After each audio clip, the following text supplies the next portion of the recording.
পন্থা হচ্ছে সমস্ত পুরা মহল্লার মধ্যে থেকে যে কোনো একজন যদি আল্লাহর ঘরে বসে ইতিকাফ করে, আল্লাহর ঘরে ইতিকাফ করে, তো আল্লাহ তাআলা ওই সুন্নতে মুআক্কাদা তরফ করার যেই গুনাহ, ওই গুনাহ থেকে পত্র মহল্লার সবাইকে আল্লাহ তাআলা হেফাজত করেন। সুবহানাল্লাহ। আর যদি একজনও আল্লাহর ঘরে না বসে, ইতিকাফে না বসে, তো এই গুনাহটা এলাকার যত মানুষ আছে সবার এই গুনার ভাগীদার হতে হবে। নাউজুবিল্লাহ। অনেকেই দেখবেন টাকা দিয়ে তাকে ইতিকাফে বসায়, মুরব্বি কাজ নাই, আপনাকে 1000 টাকা দিব, 500 টাকা দিব, 2000 টাকা দিব, অথবা আমরা মিলে আপনাকে টাকা দিব, আপনি বসেন, অথবা আপনাকে ইফতার দিব, খাবার দিব, বসেন। এইভাবে করলে জায়েজ হবে না। নিজের ইচ্ছায় বসতে হবে। আর ইতিকাফে বসতে হবে নিজের ইচ্ছায় এবং শবে কদরকে তালাশ করার উসিলায়। ইতিকাফে বসার মাধ্যম হচ্ছে শবে কদরকে তালাশ করা। যেই ঘোষণা লাইলাতুল কদরি খায়রুম মিন আলফি শাহর কোরআনে আছে, যেই রাতটা 1000 মাসের চাইতেও উত্তম, ওই রাতকে বের করার জন্য ইতিকাফে বসা আল্লাহ রাসূলের সুন্নাত। আসসালামু আলাইকুম ওয়া রাহমাতুল্লাহি ওয়া বারাকাতুহু।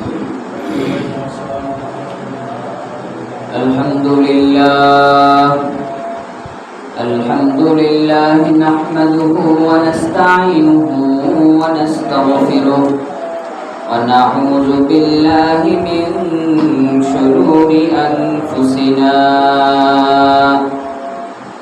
ومن سيئات أعمالنا من يهده الله فلا مضل له ومن يضلله فلا هادي له ونشهد أن سيدنا وحبيبنا وشفيعنا ومولانا محمد صلى الله تعالى عليه وعلى آله وأصحابه وبارك وسلم أرسله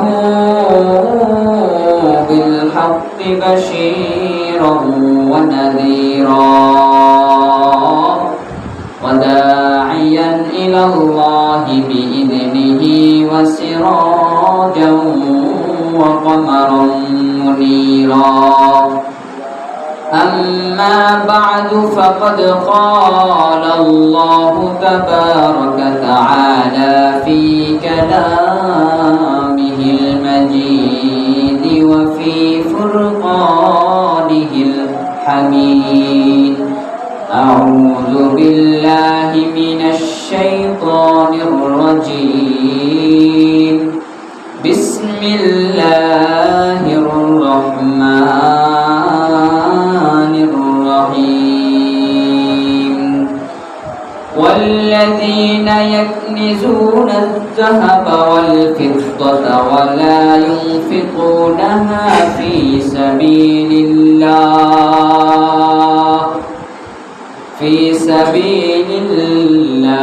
فبشرهم بعذاب أليم. وعن أبي هريرة رضي الله تعالى عنه قال قال النبي صلى الله عليه وسلم من صام رمضان إيمانا واحتسابا غفر له ما تقدم من ذنبه